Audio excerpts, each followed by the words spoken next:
संविधानाचा भारतीय संविधानाचा डॉक्टर बाबासाहेब आंबेडकरांचा भारतीय संविधानाचा डॉक्टर बाबासाहेब आंबेडकरांचा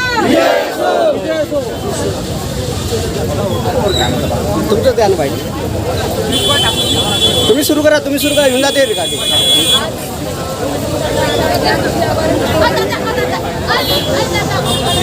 द्या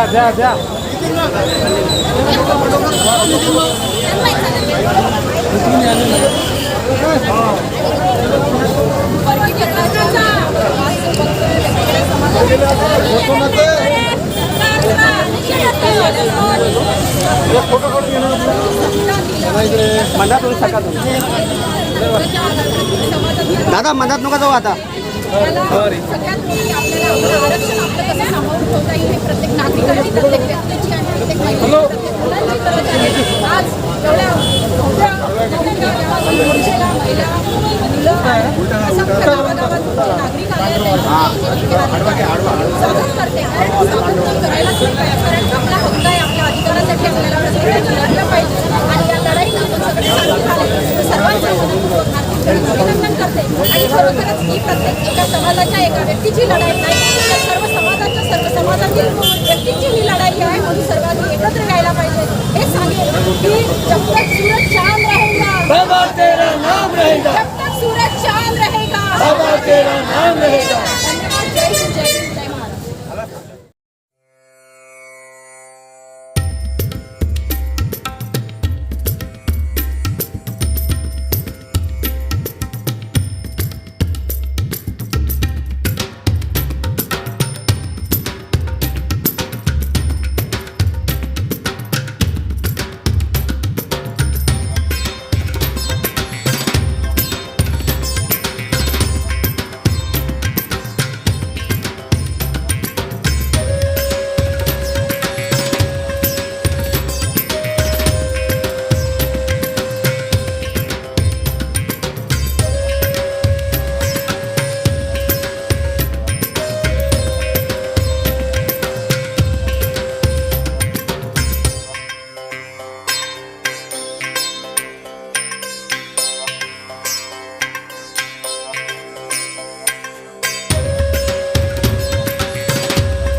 आंबेडकरांनी संत रविदासांना दहंत ग्रंथ समर्पित केला. याचा अर्थ असा आहे की 650 वर्षापूर्वी संत रविदासांनी सामाजिक समतेचं बीज रोवलं. तथागतांचे विचार, संत रविदासांचे विचार आणि बाबासाहेब आंबेडकरांनी दिलेली घटना हे प्रतिबिंब आहे. आणि म्हणून या ठिकाणी मी छाती ठोक सांगतो की आम्ही मुळात हिंदू नाहीच. मग आम्ही कोण आहे? जर आमचे विचार जुळतात, आचार आणि विचारांनी आम्ही तथागतांना नतमस्तक होतो, तर मग आम्ही बुद्ध आहे. म्हणून आमची एक या ठिकाणी विनंती आहे की असंख्य चर्मकार समाज, आपल्याला माहित असेल औरंगाबादला मोठ्या प्रमाणात धर्मांतराची विधी झालेली आहे. अनेक चर्मकारांनी धम्म स्वीकारलेला आहे. आणि येत्या काळात या शासनाने जर अशा पद्धतीनं आम्हाला आमच्या भाऊ भांडापासून, आमच्या या भीमशक्तीपासून वेगळा करण्याचा प्रयत्न केला, तर आम्ही उपवर्गीकरण मागणार नाही आणि विरोधी करणार नाही. आम्ही सरळ धम्माची दीक्षा स्वीकारू आणि आमची शक्ती एकवटू. आमचा का दोषी ठरतो आम्ही? अरे या जगाची पवित्र माती सुजलाम सुफलाम, अरे या जगाची पवित्र माती, जगात तिची छाती, जगात तिची छाती तर कशाला 17 जाती. मित्रांनो, जात पात धर्मापलीकडे माणूस जपण्याचं काम केलं आहे. म्हणून या ठिकाणी संबोधित करण्यासाठी मी आदरणीय डॉक्टर सीमा मेश्राम यांना विनंती करतो की त्यांनी महिला मोठ्या प्रमाणात जोरदार टाळ्या वाजवा. पुरुष या मोर्चा उपवर्गीकरण थांबवण्यासाठी, उपवर्गीकरणाची ही जी प्रक्रिया या महाराष्ट्रामध्ये अतिशय जलद गतीनं महाराष्ट्र सरकारने सुरू केलेली आहे. काय थोडंसं सरका बरं एक मिनिट. हा संबंध 13% समाज, ज्याला तुम्ही दलित समाज म्हणून संबोधत होते, हा आंबेडकरी समाज, डॉक्टर बाबासाहेब आंबेडकरांनी या 13% समुदायाचं एकत्रीकरण केलं. आणि हा एकत्रित आलेला समाज आज महाराष्ट्र सरकार त्याची शकल करत आहे. जातीच्या नावावर, आरक्षणाच्या नावावर.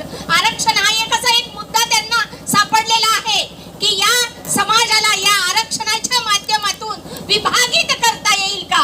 शेड्यूल कास्ट हा जो वर्ग आहे, हा वर्ग डॉक्टर बाबासाहेब आंबेडकरांनी घटनेमध्ये त्यांच्या लोकसंख्येच्या प्रमाणामध्ये त्यांना आरक्षण दिलेलं आहे. या आरक्षणामध्ये 59 जातींचा समावेश या ठिकाणी केलेला आहे. 59 ही जाती सुखा समाधानानं आतापर्यंत 60-75 वर्ष संविधानाला झाली. आम्ही एकत्र नांदत होतो, आपापल्या पद्धतीनं प्रगती करत होतो. तुम्ही जेवढ्या जागा दिल्या त्या जागा घेऊन आम्ही लढत होतो, शिक्षणामध्ये प्रगती करत होतो. आमच्या शिक्षणाला तुम्ही पुरेपूर संधी देण्याचं काम केलं नाही, तरीही आम्ही आमच्या पद्धतीनं डॉक्टर बाबासाहेब आंबेडकरांनी आम्हाला शिका म्हटलं. आम्ही शिक्षणाच्या प्रवाहामध्ये आलो, आम्ही नोकऱ्यांच्या प्रवाहामध्ये आलो, राजकारणांमध्ये आलो, सामाजिक चळवळीमध्ये आलो, सांस्कृतिक चळवळीमध्ये आलो, राजकीय चळवळीमध्ये आलो. आम्ही एकत्र झालो आणि आज आम्ही सामर्थ्यानं लढत आहोत, आपल्या हिमतीवर लढत आहोत. डायरेक्टिव्ह प्रिन्सिपल मध्ये जर एखादी जात मागास राहिली असेल, या संविधानामध्ये सांगितलं आहे, एखादा जातीचा विकास झाला नसेल, तर आमचे घटनेचे डायरेक्टिव्ह प्रिन्सिपल सांगतात की त्यांचा कुठे विकास झालेला नाही. शिक्षणामध्ये मागे पडले असतील तर त्यांना सोयी उपलब्ध करून द्या. त्यांच्या उन्नयनाच्या सोयी या सरकारने उपलब्ध करून द्यायला पाहिजे होत्या. पण आहे त्या गोष्टीमध्ये फूट पाडून या समाजाला वेगवेगळं करण्याचं षडयंत्र या ठिकाणी राबवलेलं जात आहे. कधी नव्हे तो आमचा चर्मकार बांधव 59 जाती, सगळ्या जाती, ढोर, चांबार, महार, मातंग, ह्या सगळे एकत्र येऊन या आरक्षणाचा उपभोग घेत होता. अरे मला एक सांगा की हा सगळा वर्ग आरक्षणाचा उभा झालेला आहे, संध्या आलेल्या आहे. त्या संधीपर्यंत जाण्यापर्यंत आपल्याला बलवंत व्हावं लागेल. ती संधी कॅप्चर करण्यासाठी आपल्यामध्ये ताकद आपल्याला निर्माण करावं लागेल.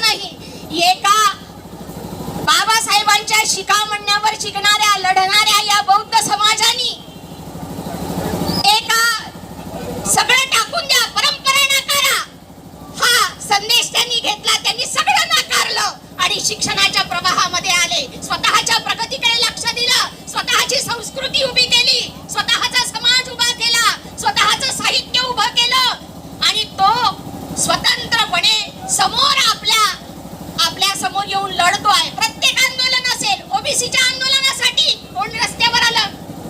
हा बांधव रस्त्यावर आला. हा शेड्यूल कास्टचा बांधव मंडल आयोगासाठी रस्त्यावर होता. ओबीसीच्या आरक्षणासाठी आला. तो कोणत्याच आरक्षणाचा त्यानं विरोध केला नाही. आणि कशाला म्हणता हो खाल्लं खाल्लं खाल्लं? अरे आपली पात्रता असेल, आपल्या ताटामध्ये भाकर आल्यावर ती भाकर खाण्याची आपली लायकी पाहिजे ना. आपण ती लायकी निर्माण केली आहे का? पहिल्यांदा याचा विचार केला पाहिजे आपण समाजाने. की लायकीपर्यंत आपण यायला पाहिजे. भगिनींनो, आज मला अतिशय आनंद होत आहे की आमच्या भगिनी अतिशय जागृत झालेल्या आहेत आणि त्यांना कळायला लागले आहे ह्या लाडक्या बहिणी नाहीत, तुकड्यावर जगणाऱ्या लाडक्या बहिणी नाहीत. बांधवांनो, एवढं मोठं बाबासाहेबांना आरक्षण दिल्यावर ह्या काही तुकड्यानं जगणाऱ्या आहेत काय?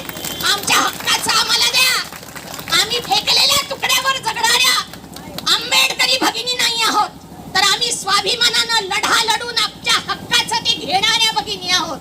आणि त्याच्यासाठी आमचं हक्काचं घेण्यासाठी तुम्ही या समाजामध्ये फूट पाडू नका. हा शेड्यूल कास्टचा जो वर्ग बाबासाहेबांनी उभा केलेला आहे त्याच्या उन्नयनासाठी तुम्ही कृती कार्यक्रम द्या.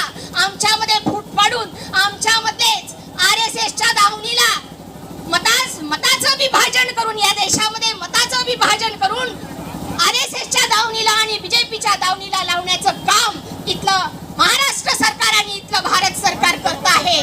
सुप्रीम कोर्टाच्या माध्यमातून सुप्रीम कोर्टाने हे उपवर्गीकरण दिलेलं आहे निर्णय, पण कंपल्सरी लागू करा असं म्हटलेलं नाही आहे. बांधवांनो, स्टेटला विचार करायचा आहे.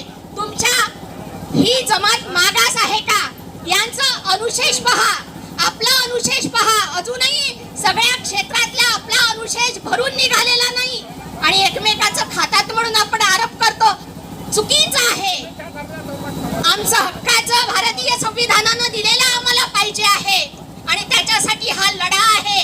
एकतेसाठी लढा आहे, या वर्गाच्या एकतेसाठी लढा आहे. आपण सगळे माणसं एक आहोत. हा मानवी हक्काचा, मूलभूत हक्काचा लढा आहे. भारतीय संविधानाचा हा लढा आहे. या संविधानाला शाबूत ठेवण्यासाठी, या संविधानाचे तुकडे होऊ न द्यायसाठी भारतीय संविधान नेस्तनाभूत करण्याची चौकट नेस्तनाभूत. जय जय जय जय जय भीम. जय जय जय जय जय भीम. वंदनीय भिक्खू संघ आणि उपवर्गीकरण विरोधी कृती समितीचे सर्व संयोजक, इथे कोणी प्रमुख नाही, आपण सर्व सामूहिक आयोजक आहोत हे मी पहिल्यांदा आपल्याला सांगतो.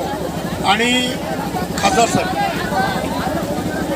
माननीय खासदार साहेब, आणि मी तुम्हाला फक्त 2-3 मिनिटात गोष्टी सांगतो. काही महत्त्वाचे मुद्दे आहेत जे उपवर्गीकरणाच्या संदर्भात अतिशय महत्त्वाचे आहेत. कृपया शांत राहा सर्वांनी, कृपया शांत राहा. बाबासाहेब आंबेडकरांनी सर्वांना रिझर्वेशन दिलं, याबद्दल तुम्ही सर्व सहमत आहात काय? बाबासाहेबांनी दिलेलं आरक्षण हे कायम राहिलं पाहिजे काय? हे का राहिलं पाहिजे? कारण बाबासाहेब आंबेडकरांनी 25 नोव्हेंबर 1949 रोजी संसदेमध्ये, संविधान सभेमध्ये जे सांगितलं तेच मी तुम्हाला 2-3 मिनिटात सांगतो. बाबासाहेब म्हणतात की आरक्षण हे प्रतिनिधित्व आहे आणि आरक्षण हे जातींना नाही, जातीच्या वर्गाला आहे. SC, ST, OBC यांना आहे. वैयक्तिक जातीला आरक्षण देता येत नाही असं बाबासाहेबांचं म्हणणं आहे. ते कसं? बाबासाहेब म्हणतात की हा देश अजून राष्ट्र नाही आहे. Those who believe that India is a nation they are in illusion. जे असं समजतात की भारत एक राष्ट्र आहे ते भ्रमात आहेत. We are nation in the making. आपण राष्ट्र बनण्याच्या प्रक्रियेमध्ये आहोत. मग राष्ट्र बनण्यासाठी कोणते अडथळे आहेत? बाबासाहेब म्हणतात राष्ट्र बनण्यासाठी गरज कशाची असते?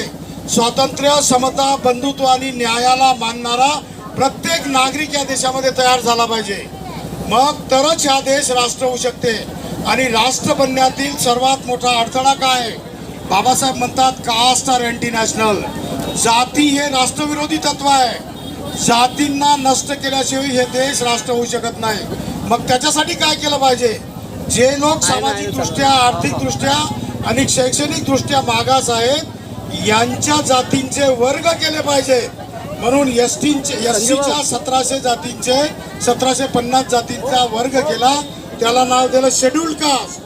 एसटीच्या 1000 जातींचा वर्ग तयार केला, त्याला नाव दिलं शेड्यूल्ड ट्राईब. आणि ओबीसीच्या 3775 जातींचा वर्ग तयार केला, त्याला नाव दिलं ओबीसी. हे संवैधानिक शब्द बाबासाहेबांनी निर्माण केले. त्यामुळे या वर्गांना आरक्षण दिलं पाहिजे, जातींना नाही. मग याचं वर्गीकरण केलं, जाती निर्मूलन करण्यासाठी जातींचे वर्ग तयार केले, एससी एसटी आणि ओबीसी. आता सरकार आणि सुप्रीम कोर्टाने काय केलं? जातींना तोडण्यासाठी जातींच्या वर्गांचं उपवर्गीकरण करणं चाललेलं आहे. म्हणजे जातीच्या महाराष्ट्रातल्या 59 जातीचे 4 तुकडे करायचे आहे. अबकळ याचा अर्थ जाती हे राष्ट्रविरोधी आहेत. त्यांना जातीमध्ये विभागायचं आणि त्यांना एकाला सांगायचं की तुझं यांनी खाल्लं, तुझं त्यांनी खाल्लं. हे टोटली अँटी कॉन्स्टिट्युशनल, असंवैधानिक आहे. संविधानाच्या बेसिक स्ट्रक्चरच्या विरोधात आहे. आर्टिकल 14 जे इक्वॅलिटी बिफोर लॉ म्हणते समता, त्याच्या विरोधी आहे. आर्टिकल 15 जे जाती जातीमध्ये भेद करतायत ते आर्टिकल 15चं उल्लंघन करतायत. आर्टिकल 16, 16(2) आणि 16(4) यानुसार एससी एसटी आणि ओबीसीचं आरक्षण हे मूलभूत अधिकार आहे.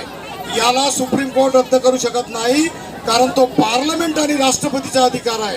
पार्लमेंट 3/4 बहुमताने जेव्हा घटना दुरुस्ती करते आणि त्याला संविधानाला दुरुस्ती करण्याच्या आदेशाला राष्ट्रपती संमती देते, तेव्हाच असं होऊ शकते. त्यामुळे सुप्रीम कोर्टाचा 1 ऑगस्ट 2024चा जो निर्णय आहे तो संविधान विरोधी आहे. आणि ते काय केला, निर्णय कोणी केला तर कुऱ्हाडीचा दांडा होताच काळ, आपल्याच व्यक्तीच्या मार्फत असं करण्यात आलेलं आहे. त्यामुळे निषेधपूर्ण आहे. आणि राज्याला संविधानानुसार उपवर्गीकरण करण्याचा अधिकार नाही. त्यामुळे आपण उपवर्गीकरणाचा विरोध करतो आहोत. हे जाती जातीमध्ये भांडण लावण्याचा प्रकार आहे, हे असंवैधानिक आहे. आम्ही त्याबद्दल कोर्टाच्या पायऱ्या चढू. तर आपल्याला उपवर्गीकरण नको असेल तर सर्वांनी सहमती द्यावी. आपण उपवर्गीकरणाच्या विरोधात आहात काय? आपण उपवर्गीकरणाच्या विरोधात आहात काय? आपण उपवर्गीकरणाच्या विरोधात आहात काय? भिक्खू संघ नेहमी 3 वेळा विचारतो. हा उपासकाचा संघाने सहमती दिली आहे. त्यामुळे उपवर्गीकरणाचा आम्ही तीव्र निषेध करतो आहोत. याबद्दल आम्ही माननीय जिल्हाधिकाऱ्यांना तसं निवेदन केलेलं आहे. उपवर्गीकरणाचा विरोध असो, उपवर्गीकरणाचा विरोध असो. जय भीम, जय बुद्ध, जय भारत.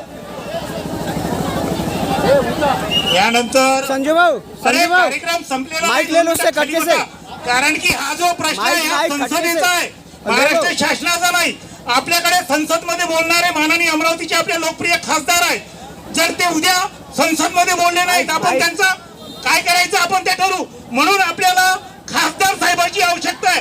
याची सुरुवात जर अमरावतीतून झाली तर महाराष्ट्रात आपले 4 खासदार आहेत. ते 4 खासदाराला घेऊन संसद मध्ये बोलतील. जर ठराव पारित नाही झाला तर आपण खासदार साहेबांचा मुद्दा इथं जाणू, हे आपण त्यांच्याकडून घोषित करून घेऊ.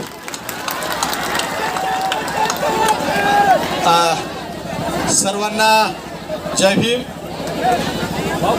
आज जो आपण सर्व आंबेडकरी विचारांच्या लोकांनी, आपण सर्वांनी हा शासनाच्या निषेधार्थ जो भव्य मोर्चा काढला, त्या मोर्चाचा उद्देश एकच की हे जाती जातीचे उपवर्ग करणं आहे.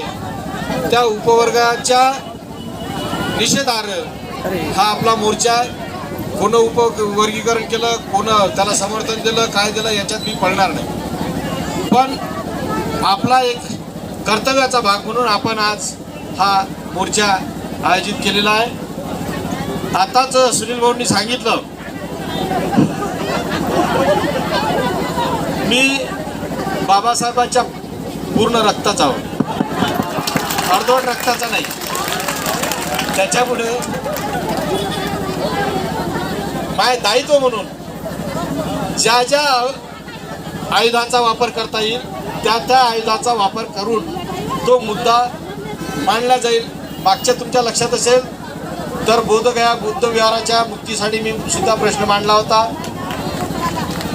तुम्हाला एकच विनंती एकच फक्त तुम्हाला स्पष्ट करून सांगतो की संसदेत 500च्या वर सभासद असतात आणि फक्त बोलण्याची संधी 20 जणाला असते. प्रश्न 20 वेगळ्या आयुधाचा म्हणजे 0 आवर्समध्ये 20 आणि तारांकित प्रश्न 20 म्हणजे 500-550 पैकी 60 जणाला तिथं बोलण्याची संधी असते आणि ती सभागृह जर बंद पडला तर एकाही सदस्याला बोलण्याची संधी भेटत नाही.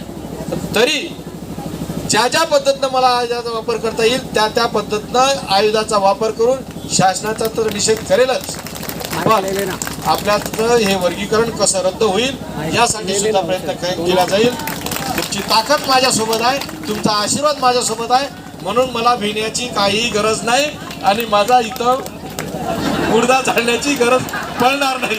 कारण मी तुमच्या आशीर्वादानं मी सक्षम आहे आणि माझे प्रश्न पाहिले असतील तर तुमचे बाबासाहेबांच्या विचाराचे सगळे प्रश्न तिथं असतात, ते येणाऱ्या काळात मी मांडीन आणि मांडीन. आभार नयन मुंडे करतील. धन्यवाद. सर्व संघटना सहभागी झाल्या त्या संघटनांचा जाहीर आभार व्यक्त करतो.